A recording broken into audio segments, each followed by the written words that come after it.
Gising sa umaga, narinig niya sa radyo balitang nakakatakot pakinggan. Hindi lang isang tao, kundi marami pa ang magkakasamang pinaslang. Kulay dugo ang kulay ng bawat pahayagan, tila isang laro na lamang bang pagpaslang.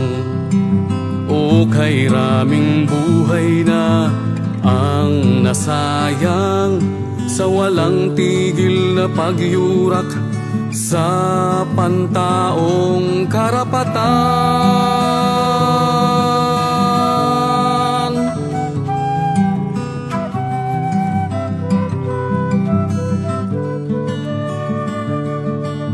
Hanggang kailan luluha ang mga naulila?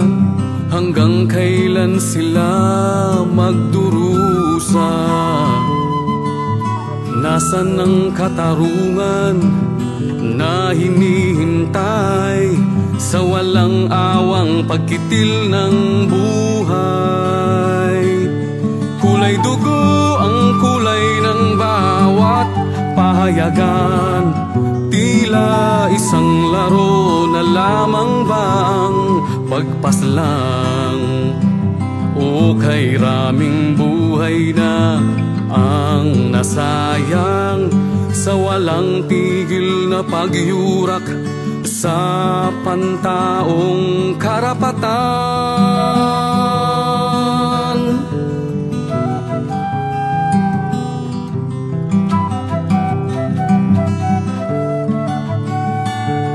Kulay dugo ang kulay ng bawat pahayagan, tila isang laro na lamang bang pagpaslang.